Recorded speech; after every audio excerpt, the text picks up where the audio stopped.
Ellos son los que nos forman. Ellos llegaron, nos forman y nos conforman. Y ahí está el paradigma, y seguimos actuando en esa formación. Aquí la cuestión es que necesitamos una identidad para estar conscientes de por qué actuamos. Yo no los quiero aburrir mucho, sé que tienen hambre, pero nada más les quiero mostrar aquí como que voy a tratar de ver el primer tema, nada más muy suavecito, para que vean más o menos cómo, y precisamente lo estoy escogiendo para de alguna manera estar en congruencia de alguna manera con la ponencia anterior.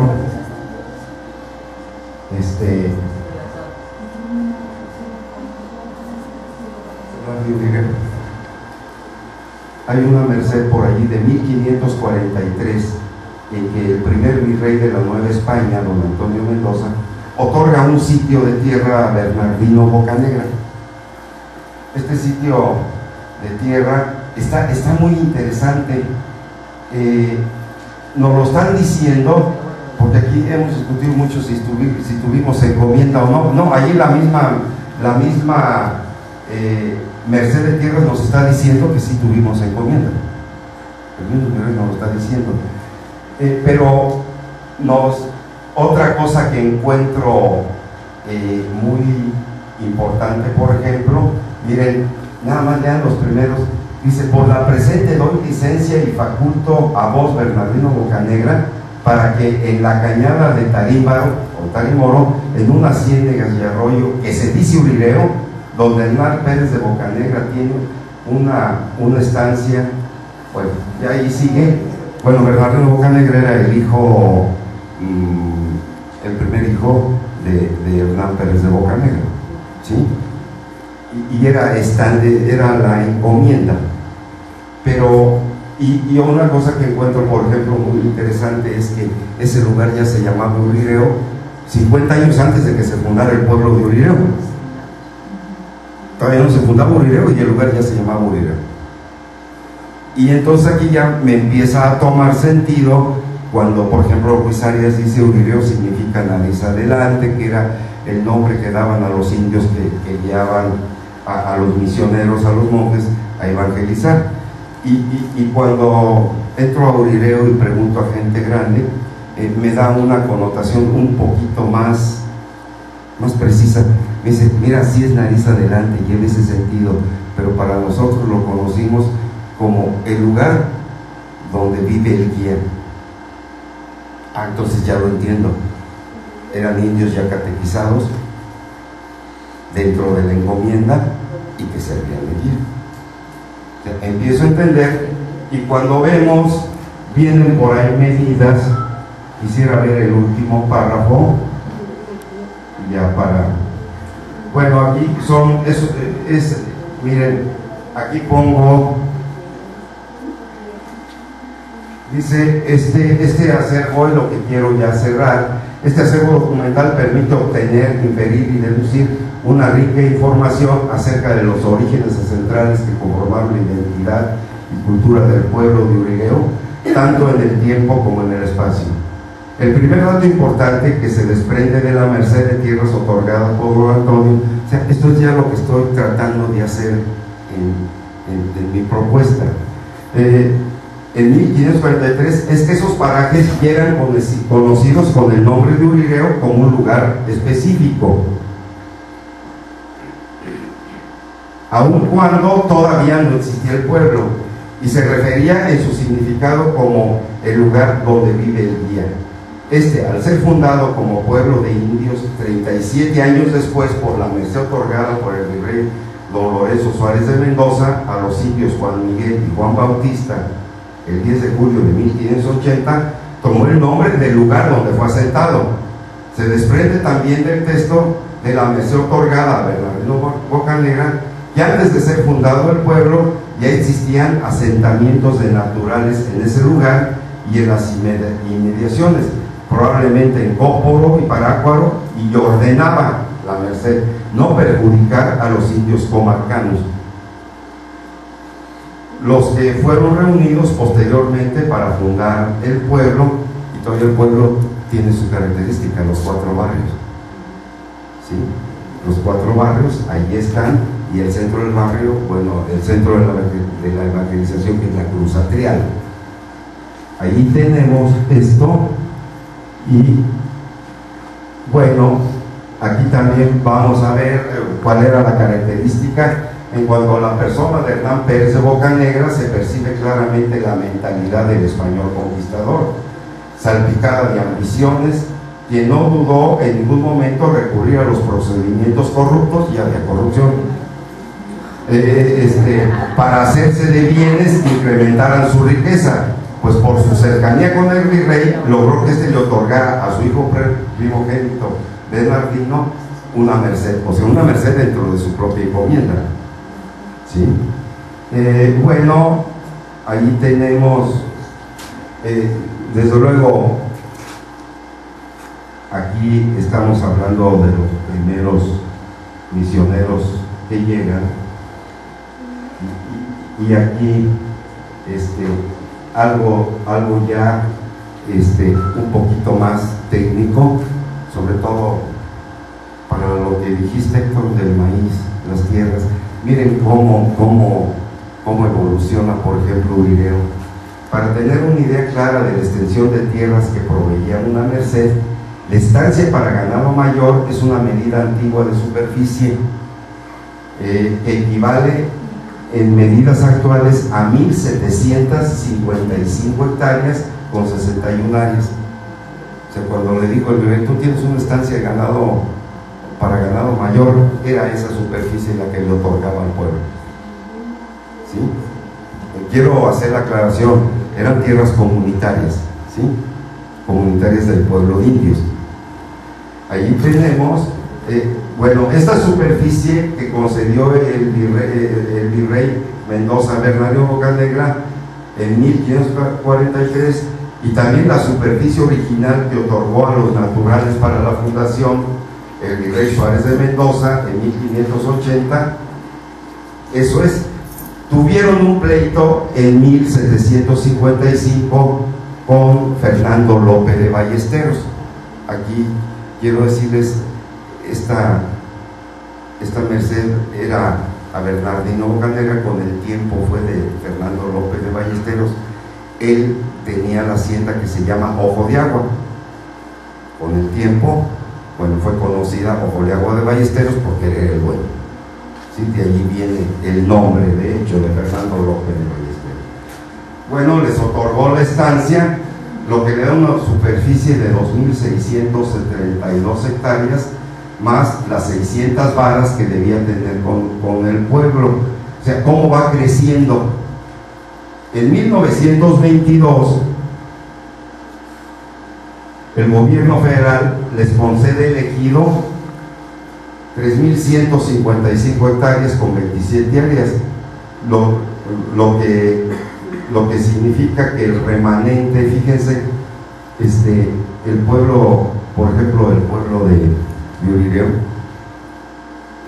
nace con una medida, y en sus pleitos del tiempo, y al final ya con la dotación del ejido por parte del gobierno federal, en la historia acaba con un remanente de 523 hectáreas con 114 áreas. O sea, el ejido lo hicieron crecer. Y pues como todos nosotros ya sabemos, pues Salvatierra es mayoritariamente de tradición agrícola, es un municipio de tradición agrícola, donde desafortunadamente esto no se ha sabido aprovechar de tal manera de poderle sacar provecho, ni tampoco de las bonitas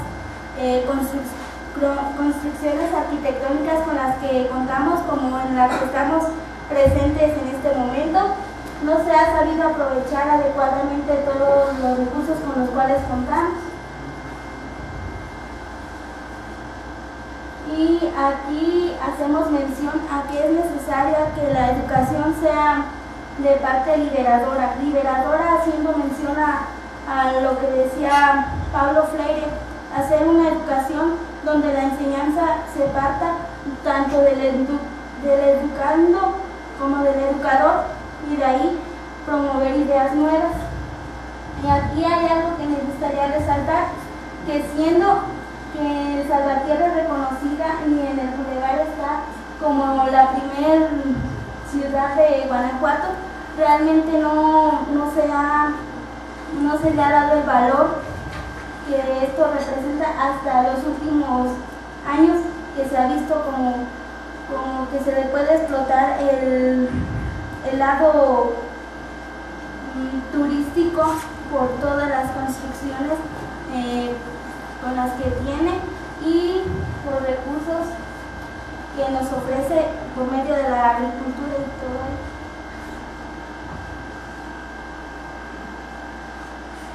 Pero esto se debe principalmente a que el impacto, como lo dijo mi compañera, de que otras ciudades como nuestra ciudad vecina, Celaya, ha presentado en los últimos años un crecimiento muy acelerado en tan poco tiempo.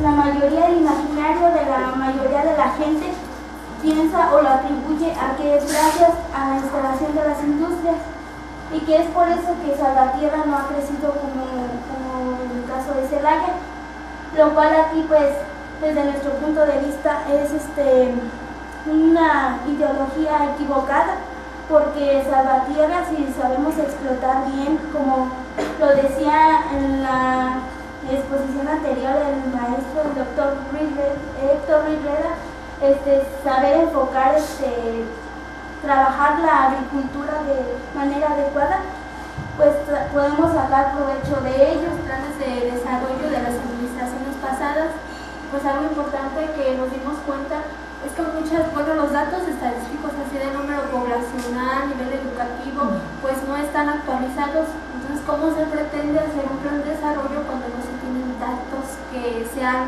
de la realidad que se vive actualmente? También, nosotras creemos que más que políticas para sancionar o castigar, se deben crear políticas que puedan prevenir los daños al ambiente. Se habla de tradición agrícola, pero realmente los programas o los subsidios que se dan pues no ayudan a nada. Se debe de generar capacidad en el campesino de saber cómo él producir por sí mismo y no de depender del gobierno. Se debe de quitar del paternalismo y todo eso.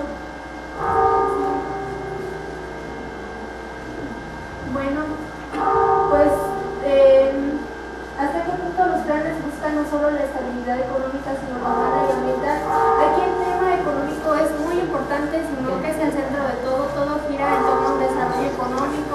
Se habla de calidad de vida, pero realmente ¿qué calidad de vida es la que nosotros esperamos?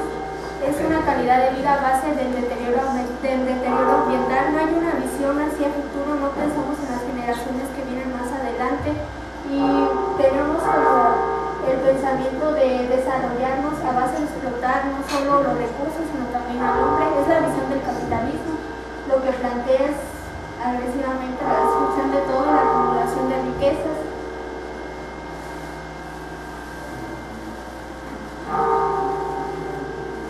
Uno de los recursos naturales de mayor relevancia es el río Lerma. No obstante es de los más contaminados en el país, y a falta de normas pertinentes se han creado proyectos donde el cuidado de sus aguas y riberas se le atribuye al ciudadano. Pues esta frase de que se le atribuye al ciudadano le quita responsabilidad pues al gobierno, ya que realmente dice pues el ciudadano lo tiene que cuidar. Nosotros no nos hacemos responsables, no creamos políticas en la defensa ni nada, y esto ocasiona pues que realmente no exista una preocupación no solo por el río Lerma, sino por todas nuestras áreas naturales, nuestra arquitectura, nuestro centro histórico, que realmente pues le falta mucho cuidado, mayor conocimiento del ciudadano salvatierrense de lo que tiene, porque ya no ve Salvatierra como una posibilidad de desarrollarse, sino como que buscan salir de aquí, ir a un lugar donde haya mayores industrias. Y realmente, esto es más en los jóvenes, lo que nosotros vimos es que los jóvenes ya no quieren estar aquí, buscan salir.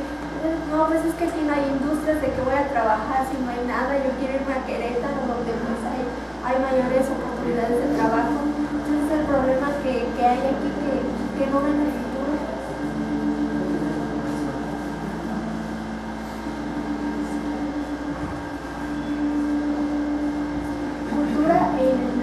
general, en palabras de Martín, conocer es resolver, conocer el país y gobernarlo conforme al conocimiento es el único modo de librarlo de tiranías, de nuestras tiranías. Pues hace falta conocimiento. Muchos decimos que sí somos de Salvatierra, pero realmente ¿qué conocemos de Salvatierra? ¿Cómo podemos potencializar sus virtudes? No tenemos ese conocimiento. Si no conocemos nuestra realidad, ¿cómo podemos transformarla? Y pues en esto pues yo diría que hacen falta programas que realmente sean eficientes, hacer programas educativos que se enseñen a los niños desde pequeños la historia de Salvatierra, porque pues es algo que necesitan a jóvenes, a niños, adultos, a los encargados ya sea de la biblioteca, del archivo histórico, del museo, con lo cual nos dimos cuenta que hay diferentes puntos de vista. Algunos decían que no había identidad cultural en Salvatierra, otros que sí, que era fuerte. Entonces descubrimos, igual que en presentaciones anteriores, que sí existe, se encuentra ahí, sin embargo muchas veces la olvidamos, y es ahí cuando llega una de sus consecuencias, que es el deterioro ambiental. Como mi compañera mencionaba acerca del cuidado del río Lerma, era acerca de un plan que se encuentra en el gobierno anterior, pero creo que aún está en marcha, pues es un plan estatal en el cual los salvaterrenses se consolidan como guerreros y custodios de su agua.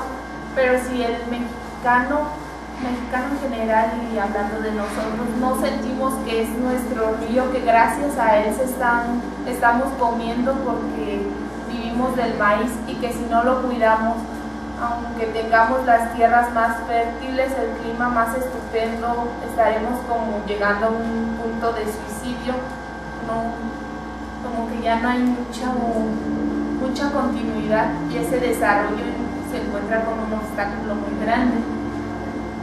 Como señala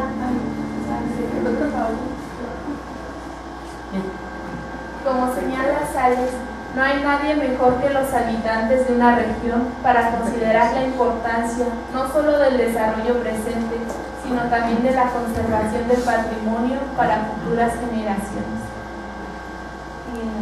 Y en la siguiente vemos una gráfica en la que, cuando preguntando a los jóvenes qué opinan, que de tener los recursos económicos, que si les ofrecieran algún trabajo, que si se quedarían en Salvatierra, si hubiera la misma oportunidad en Salvatierra o en el extranjero, que cuál escogerían. Y la gran mayoría tristemente dice que, sin pensarlo dos veces, como que hasta nos decían: ¿por qué no me preguntas eso? Pues es lo lógico, me iría. Algunos no saben, y eran muy pocos los que dicen que se quedarían. Entonces nos encontramos con un salvaterrense que mira el exterior como su máximo, que ya no se encuentran como que ya no se identifica, ya no es mucho. También les preguntábamos que cuáles eran algunas de las ventajas de vivir en Salvatierra, y se sorprendían, nos decían pues que es tranquilo, que pues, casi siempre era eso, que la tranquilidad, no veían como es bonito el río, que es agrícola, ya no encontraban mucho. También que nos preguntábamos que qué era ser salvaterrense, y además de vivir aquí no encontraban mucho como algo que nos